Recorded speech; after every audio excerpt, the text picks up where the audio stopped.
I just took a Nintendo Wii, yes, the same console your parents bought you in 2008 to play Wii Sports, and installed real native Mac OS X on it. Not an emulator, not a Mac-themed homebrew menu. This is Mac OS Cheetah, the actual 2001 release, booting straight off an SD card, and the only hardware I need to try this for yourself is probably stuff you already own.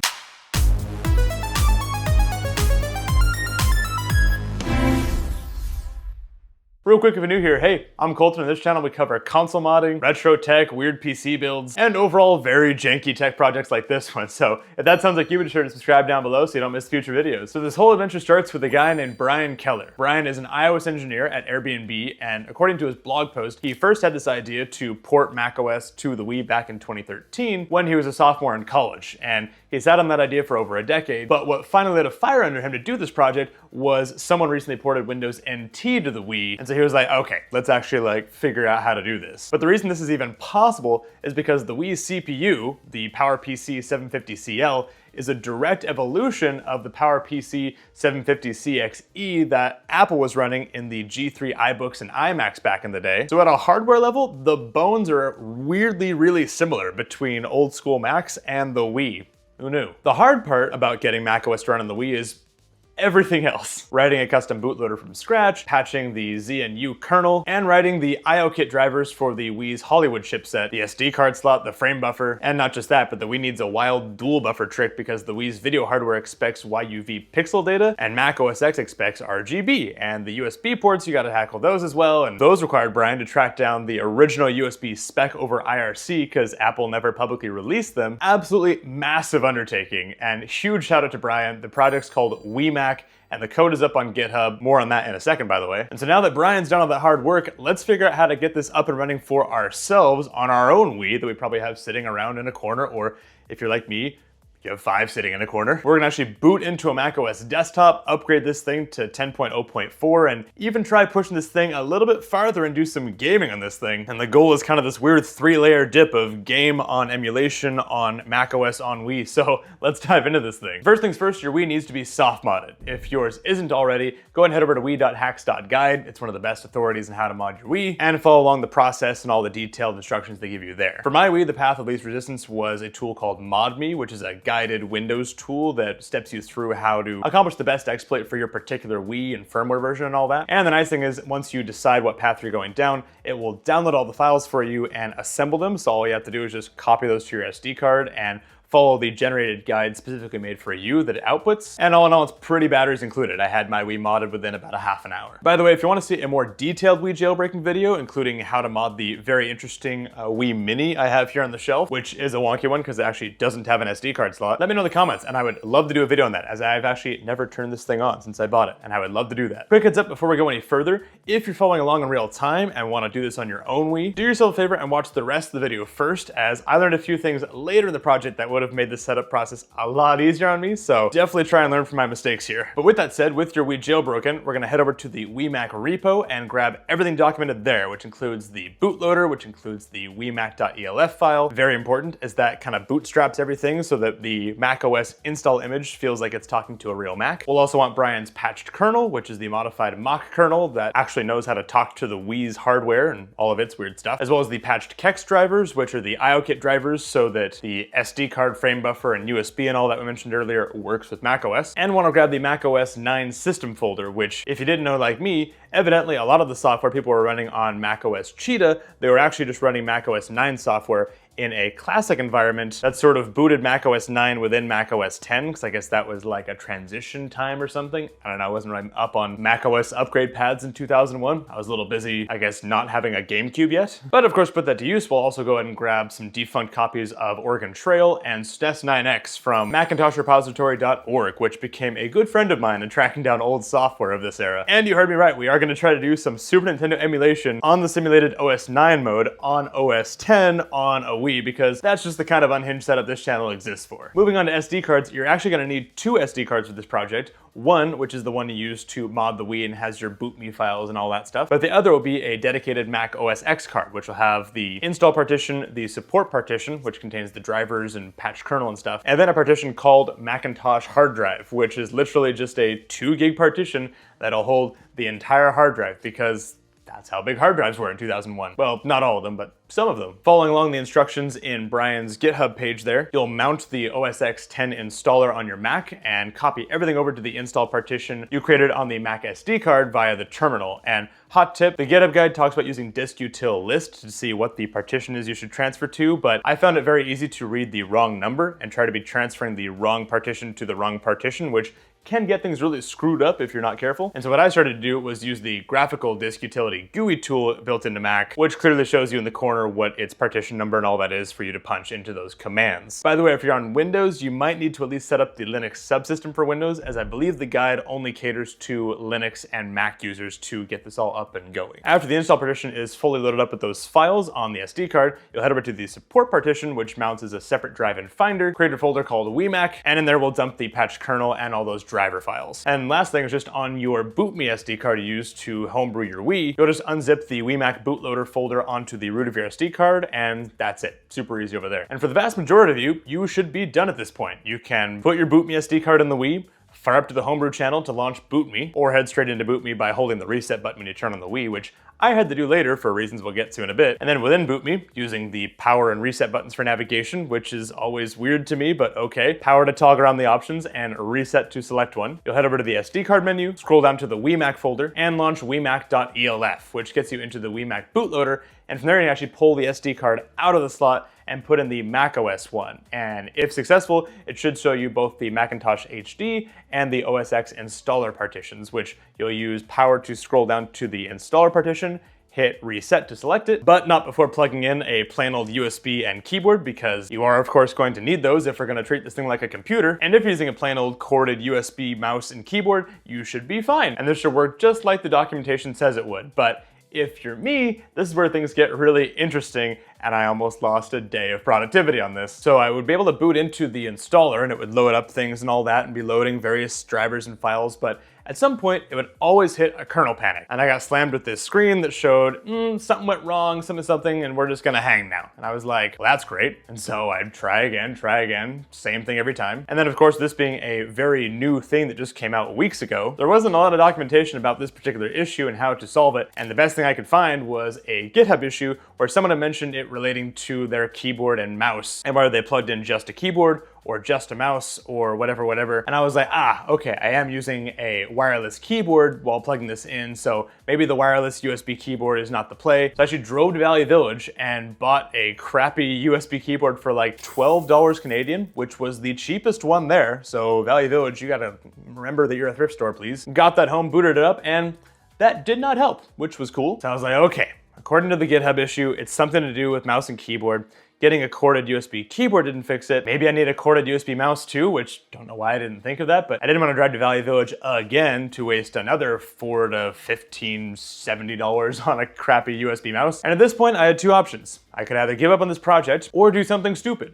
And I picked stupid because I realized, oh yeah, I'm a developer and I pay for Claude code every month to do various side projects and automations and things. So I figured, what's the worst that can happen? So I forked the WiiMac repo to my own GitHub, pulled it down to my local machine, and fed Claude Opus a fairly solid set of context with the other supporting repos and the issue I was hitting, the GitHub thread, various screenshots, and, flexing my Claude foo that I've worked over the last 2 years to grow, because that's just the way the industry goes now, and just told it to cook on that. And lo and behold, Claude churned through everything and identified the actual problem, which was that when certain USB devices, including, conveniently, my keyboard and mouse, get flagged as USB HID devices during boot, the bootloader was falling back to the wrong driver, which is what caused the kernel panic. And the fix was what I thought it probably might end up being, which was adding literally one line on the bootloader that told it to load the USB HID family driver from the OS X install media at that point in the boot sequence, and that's it. But the next problem was how to build a fresh WiiMac.elf file, because I had no idea if Bryan was even going to see my PR, let alone merge it into the main branch, let alone put it in a new release, and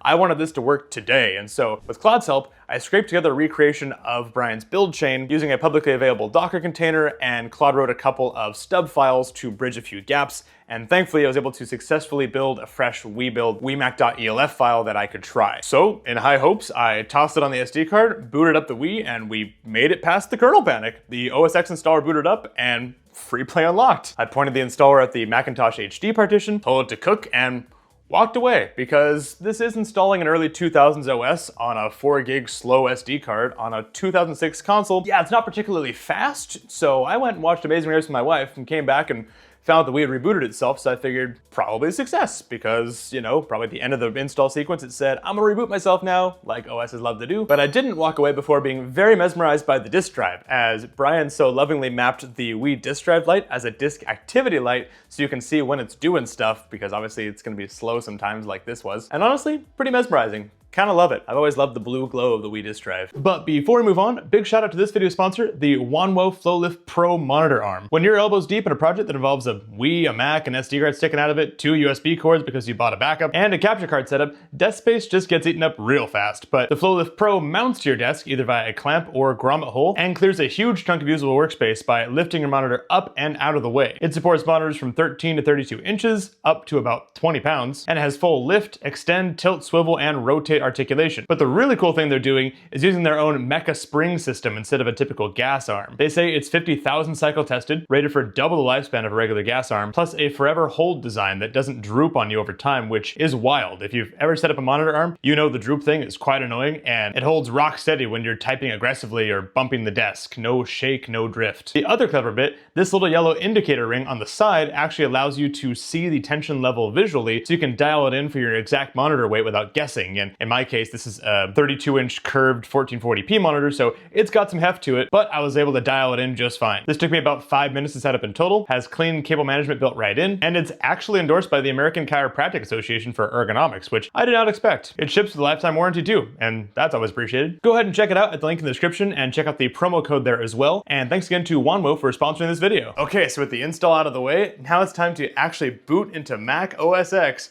on a Wii. So now from the WiiMac bootloader, you'll cycle over to the Macintosh HD partition, but, and this is critical, on your first boot, OS X actually needs to launch in 800 by 600 resolution to render the setup wizard properly, and the Wii outputs 640 by 480 by default, and that mismatch means that the setup wizard won't display correctly. Thankfully, Bryan made this really easy to toggle that setting, and while you're hovered over the Macintosh HD partition, you can press the eject button, which will add that 800 by 600 resolution boot flag, then press reset to select it, and it'll all boot up and look a bit janky, but you will be able to see the macOS setup wizard. And by look a bit janky, I mean very, at least for me, because I was going through my cheap Wii HDMI adapter into my capture card at that non-native resolution, and as you can see in the capture footage, it was definitely kind of hard to read what I was looking at sometimes, to the point where for my country, even though I live in Canada, I just chose United States because I could not confidently tell which one was Canada. Sorry, Canada. Other than that, the setup wizard went pretty fine, except for the registration screen, which kept throwing some kind of error about my phone number formatting or area code or something. I literally couldn't read the error because of the weird screen resolution garbledness on my display. So to try and decode what it was complaining about, I went to a YouTube video where someone had installed Mac OS Cheetah on a VM and gone through the registration process, but a random lad in the comments said, hey,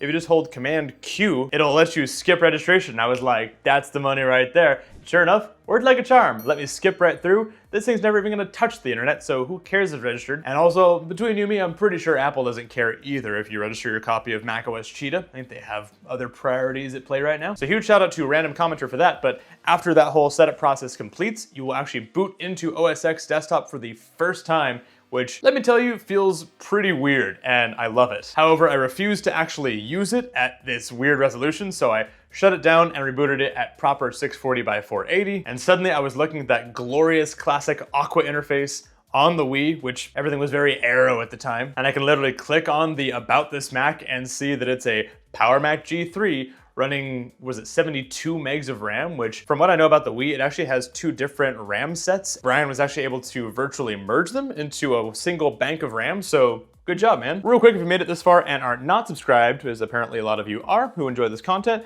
it would really help out a lot if you hit that subscribe button down below, and you can ring-a-ling the ding-a-ling and hit the thumbs up and all whatevers. But I try to do one of these weird projects every week, and clicking the little clickety-clicks does help a ton. So appreciate it so much, and back to the video. Now, before I can start playing around with it too much, and we probably have to chalk this issue up to a welcome to running an operating system from 2001 issue, I started running into a mouse issue where if my wireless USB mouse sat idle for too long, the driver would just lose it and it wouldn't come back. The only fix was to hard reboot the Wii and boot back into OS X, which was quite a pain. But I guess it kind of makes sense because in 2001, I don't remember seeing a single wireless mouse back then, especially considering that most mice were still connecting with PS2 connectors. And no, that's not PlayStation 2, which is delightfully confusing. I mean those little round purple connectors that came before USB did. So my actual workaround was thankfully my 8-bit Do mouse could connect via USB, and that seemed to keep things pretty nice and stable. But your mileage may vary, and again, if you really want to play around with this, probably just best to buy a cheap USB mouse and keyboard from whatever thrift store near you. Also, cool footnote by the way, that change that I made to the Wii bootloader to get it to load my USB devices at all and boot up, I actually submitted a PR against the repo, and Bryan actually said, thanks for doing this, and actually merged it into the repo,